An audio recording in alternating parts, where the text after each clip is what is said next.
Gentleman from North Carolina is recognized.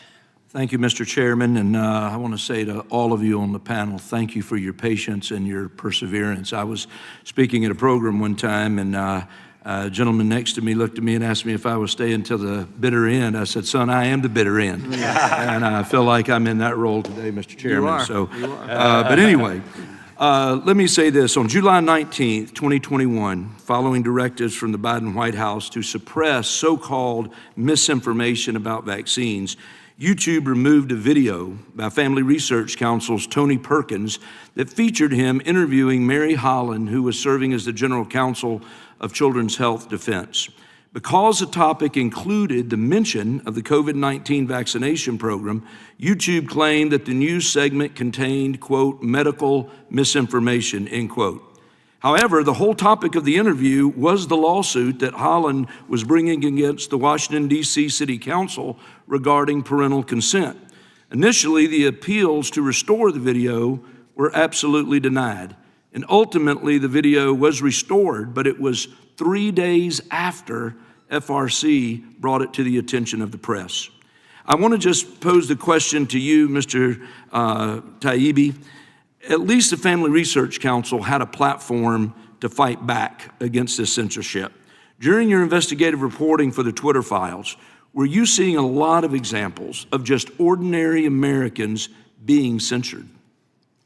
Mr. Congressman, yes, absolutely, and that's the big difference with the system and the old system, which was litigation-based, and you had a chance to present your case to a judge or a jury. You mentioned the Family Research Council, or Children's Defense, Health Defense. Amusingly, Joe Biden himself was censored because he talked so much about vaccines that Facebook's algorithm pushed him down accidentally, which triggered a response from the White House. But of course, they can do something about it. They could get on the phone and talk to Facebook and complain about it. The ordinary person just can't do that. They just wake up one morning and they find that they're off the internet.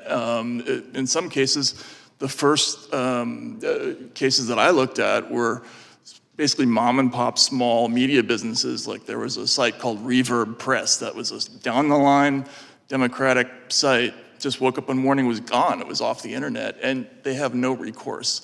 And that's the problem with the system. There's just, for wealthy people, for famous people, they can maybe do something about it, but nobody else can. So absent legislation like the First Amendment Accountability Act, what recourse is there for Americans? You can try to find somebody who knows somebody who knows somebody who maybe knows an executive. That's basically it. That's basically it. Well, thank you. Well, Mr. Schellenberger, let me ask you, when Mr. Musk purchased Twitter, which is now X, he implemented the concept of community notes as an alternative to traditional fact-checking. On January 7th, 2025, Mark Zuckerberg announced that Meta would, among other policy changes, implement an X-inspired community notes model for its platform. I know you've expressed support for this policy change, and can you just take a few moments in the time I have left to explain why the community note system is preferable to traditional fact-checking methods in terms of facilitating free and open dialogue online? I mean, community notes is in the spirit of the First Amendment, which is that truth is something that emerges through disagreement and dialogue, including through false information. We get at what the true information is. So community notes is consistent with that. It doesn't allow small groups of experts who think they're experts to decide what the truth is in advance and then apply it into the world. So look, you don't really need community notes. You can have somebody can reply to an X post and say this is wrong for these reasons, and it can go viral.